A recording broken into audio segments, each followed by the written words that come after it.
Hello students, I'm Dr. Himanshu Kanpal, Assistant Professor English, Government MS College for Women, Bikaner. As we have already read the Victorian poets like Alfred Lord Tennyson and Robert Browning, today we are going to discuss the topic literary history. And we are going to talk about Victorian poetry. The Victorian age covers the event in the age of Queen Victoria's reign, that is from 1837 to 1901.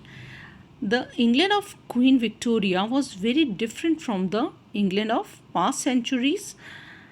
It was an era of social unrest, economic disturbances, and political fermentation, witnessing some of the major events of human history, that is, Industrial Revolution, French Revolution, and social reforms initiated by John Howard, Bentham, Romilly, and Wesleys.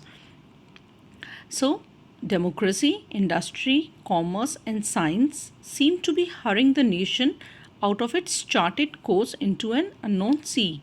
Like every form of activity, the literature of this age was directly affected by the social, political, religious conditions of the time.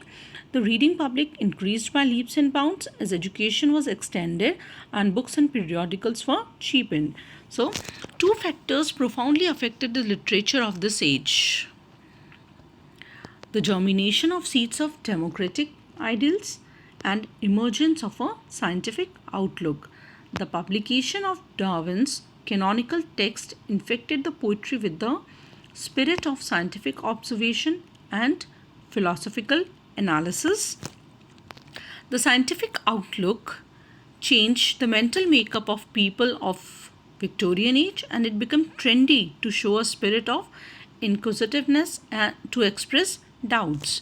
There was a rise in conflict between religion and science, and between blind faith and the spirit of inquiry. So, the chief characteristics of the poetry of this age are the following. The poetry of this age is rich in medieval legends, myths, and fables. It is more realistic and less idealized in its nature and outlook. It focuses more on urban life and its associations. It truly reflects the spirit of the age, the interest in science and technology, and an advancement of democratic ideals. It is rich in imagery and pictorial presentation. Conflicts between religion and science and other burning social issues of the time find expression in it. So, we can say firstly, the main trend of Victorian literature was neither severely classical nor strongly romantic. Secondly, there was impact of democracy and science in Victorian literature. Thirdly, there was the conflict between faith and reason as reflected in Victorian literature. Fourthly, we can say there was a reaction against intellectualism in the Victorian period. Fifthly, the decay of faith and spread of industrialism formed the background of mid-Victorian poetry. Sixthly, the new movement, that is pre-Raphaelitism, and its influence on Victorian poetry is also the keynote of this period. This period is deeply affected by the Oxford movement, which also influenced Cardinal Newman. Finally, the Victorian age, we can say, is the age of novel. The most representative poets of this age are Alfred Lord Tennyson. We are going to talk something about Tennyson here because he is considered as one of the greatest poets of Victorian era. Tennyson had a great command over craftsmanship. No one can deny the great care and skill shown in Tennyson's work as we read his poems like Ulysses, Tithonus, or The Lotus Eaters. His method of producing poetry was slowly to evolve the lines in his mind, commit them to the paper, and to revise them till they were as near perfection as he could make them. Consequently, we can say we have a high level of poetical artistry when we read the works of Tennyson. No one can excel Tennyson in the deft application of sound to sense and in the subtle and pervading employment of alliteration and vowel music. He has produced, we can say, some of the best kind of works of the poetry, that is the Idylls of the King, In Memoriam, etc.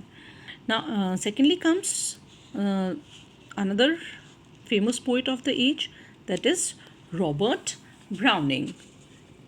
Robert Browning is popularly known for his dramatic monologues. At the height of his power, Browning produced some of his best works in men and women, dramatis personae, etc. And his some of the famous dramatic monologues includes like My Last Duchess, Andrea del Sarto, Rabelais, Ezra, etc.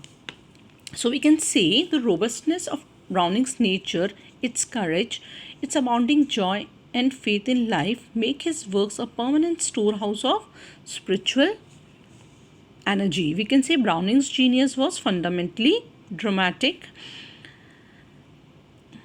His in an age which is distracted by doubt and divided in will, he lifted his strong, unfaltering voice above the perplexities and hesitations of men.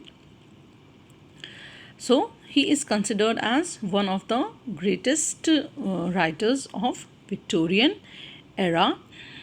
Though his works were not properly assessed or adequately valued in his lifetime, and Browning met with much scathing criticism, misunderstanding, and even contempt.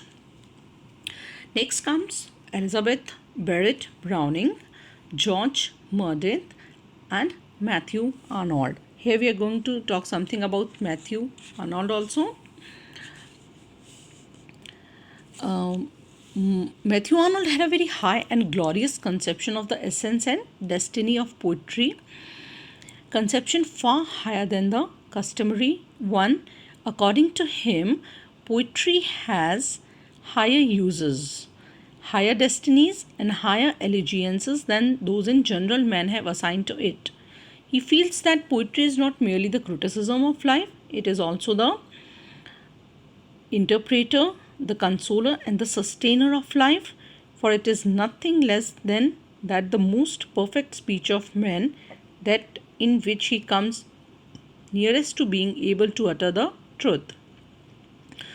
And as to Wordsworth's to Arnold, poetry is the breath and finest spirit of all knowledge. You can say Arnold's poetry serves as a purpose which conveys a message and carries a moral. Some of the Tennyson's chief work are The Princess, In Memoriam, Maud, and The Idylls of the King. Browning's dramatic monologues brings out his interest in soul dissection. His important works are Strafford and Pippa Passes. This is all about the Victorian age and Victorian poetry. Thank you.